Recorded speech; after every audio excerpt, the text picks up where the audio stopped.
Well, good evening, everyone. Okay, there it goes. We're going to talk about a little bit about Joshua, a short lesson on Joshua this evening, and to note about 4 events that happened in Joshua's life, and maybe draw some conclusions from those 4 events. And so we're going to see how Joshua grew, how he grew in the service to God, and how that God transformed him into being a leader for God. Joshua chapter 1, verse 1 through 9. After the death of Moses, the servant of the Lord, it came to pass that the Lord spoke to Joshua, the son of Nun, Moses' assistant, saying, Moses, my servant, is dead. Now therefore arise, go over this Jordan, you and all the people, to the land which I am giving to them, the children of Israel. That's a big task right there in itself, isn't it? You're following around Moses, who's doing all the work and things like that, and Joshua's speaking for him and things, and now all of a sudden you're in a driver's seat. And it's not like you're in charge of 5 people or 10 people, you're in charge of thousands of people. He says here, in every place, in verse 3, every place that the sole of your foot will tread upon, I have given you, as I said to Moses. So the same thing he's being offered here. From the wilderness in this Lebanon, as far as a great river Euphrates, all the land of the Hittites, and to the great sea toward the going down of the sun, shall be your territory. That's pretty vast right there in itself, and a lot of people getting something, big piece of property like that, say, hey, look what I got, but it was for the use of God, he says here. Verse 5, no man shall be able to stand before you all the days of your life. As I was with Moses, so I will be with you. I will not leave you nor forsake you. Be strong and of good courage, for to this people you shall divide as inheritance the land which I swore to their fathers to give them. Only be strong and very courageous, that you may observe to do according to all the law which Moses my servant commanded you. Do not turn from it to the right hand or to the left, that you may prosper wherever you go. This book, in verse 8, of the law shall not depart from your mouth, but you shall meditate in it day and night, that you may observe to do according to all that is written in it. For then you will make your way prosperous, and then you will have good success. Have I not commanded you? Be strong and of good courage. Do not be afraid, nor be dismayed, for the Lord your God is with you wherever you go. So, we have to remember about what Moses did and the task that God had set for Moses. It was a big task, and a task that a lot of people wouldn't take on. And here we have Joshua becoming the leader of Israel. And we also remember that he was one of the 12 spies that brought back the good report. And so Joshua's service to God started way before that, though, okay, before this ending date here in verse 1. Joshua was the only other man who was allowed into Mount Sinai, I guess it was, where God gave Moses the law in Exodus 24:13. So Moses arose with his assistant Joshua, and Moses went up to the mountain of God. And verse 17 says, Joshua heard the noise of the people as they shouted. He said to Moses, there is a noise of war in the camp. So he was close by there. And so the first mention of Joshua is in verse 19 of chapter 17 of Exodus. And Moses said to Joshua, choose us some men and go out and fight Amalek. Tomorrow I will stand on top of the hill with the rod of God in my hand. So where the Israelites battled the Amalekites. So let's notice a few things about Joshua and about his name, which means God saves. And so Exodus chapter 33, he's described as a young man, okay? So the Lord spoke to Moses face to face as a man speaks to his friend, and he would return to the camp. But his servant Joshua, the son of Nun, a young man, did not depart from the tabernacle. And we are supposed to remember the Creator in our youth, as we read in Ecclesiastes 12:1. before the difficult days come, we need to draw near to God. And an example to that is Jesus here in Luke 2:49. Why did you seek me? Did you not know that I must be about my Father's business? Where Jesus, that was his priority, and his first thing that he was doing is to seek God.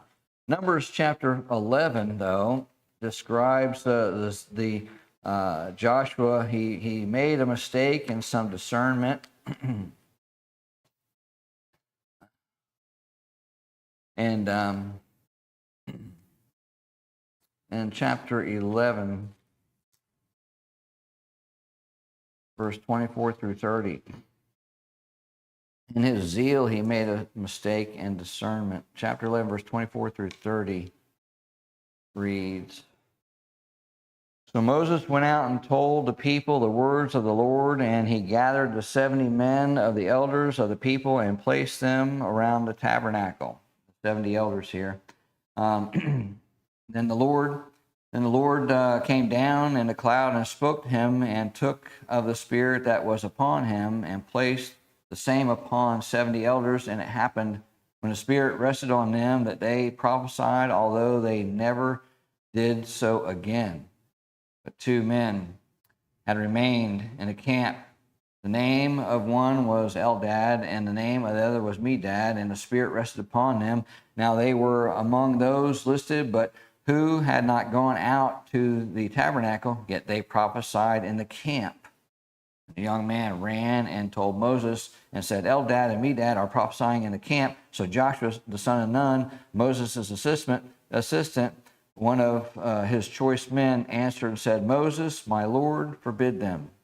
And Moses said to him, Are you zealous for my sake? Oh, that all the Lord's people were prophets, and that the Lord would put his Spirit upon them. And Moses, in verse 13, returned to the camp, both he and the elders of Israel. And it also happened, the Apostle John, he made a mistake as well. John answered, saying, Teacher, we saw someone who does not follow us casting out demons in your name, and we forbade them because he does not follow us. But Jesus said, Do not forbid them, for one who works a miracle in my name can soon afterwards speak evil of me. For he who is not against us is on our side. So they were doing the right thing and working for the Lord there and not being forbid. So we have to be careful in our zeal, with our patience, with our love, and our knowledge, and doing those things as we read. And Joshua, he expressed a great faith. Chapter 14, verse 5 through 10.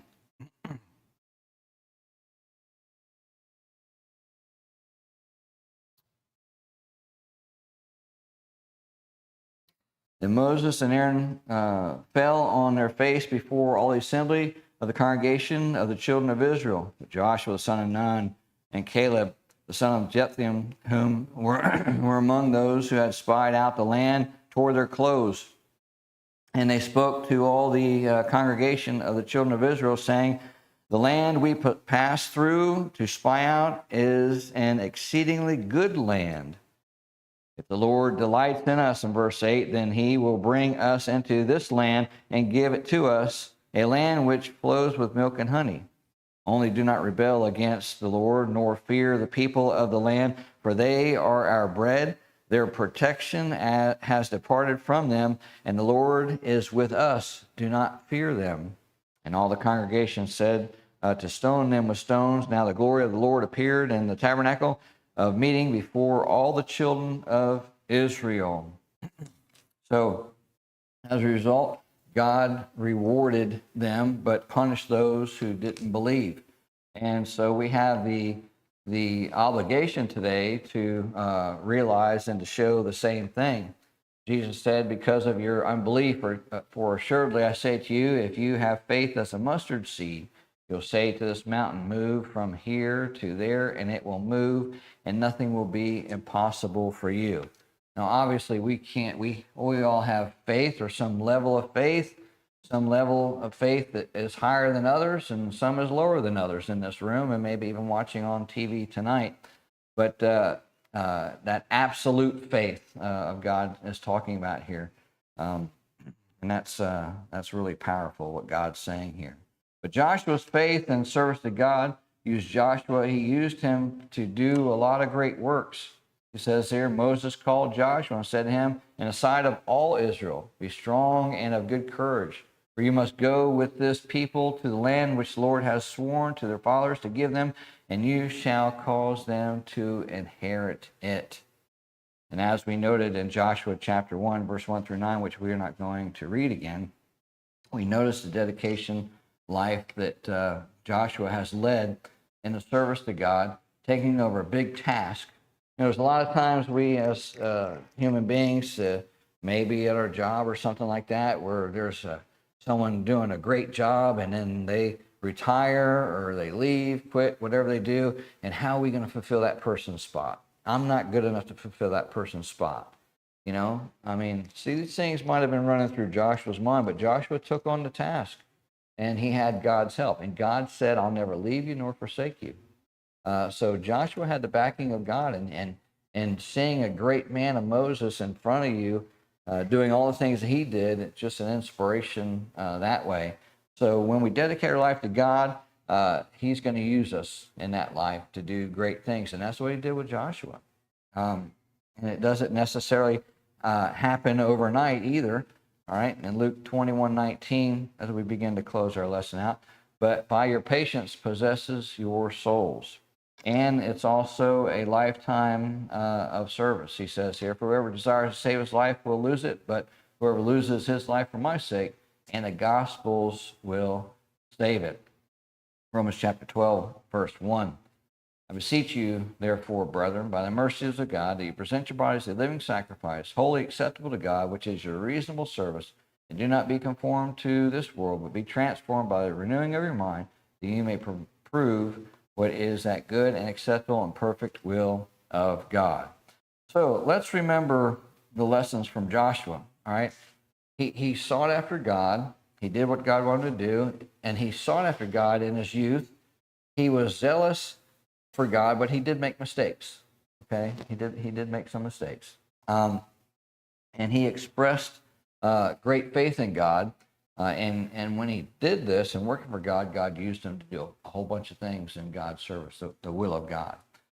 So if we do that too, then we can work a lot of good works for God, mighty in his service. And there are some who aren't Christians who may want to work for God and do the best that they can for God. But you have to become a Christian first by being immersed into Jesus Christ. Start giving yourself to God today through the waters of baptism. And he does have that plan for you to obey the gospel. He set it out in the scriptures about what you need to do. And so we need to heed that plan of salvation today. And if you're searching for God, pray to God that he will guide you in the right path. Joshua had a leader. The leader was God, number one, but the physical leader was Moses. All right. So we have a leader today. All right. And that leader is God. And we have the scriptures from the Holy Spirit here to guide us. So heed the plan of salvation today, that God leads you on the paths that can benefit the kingdom.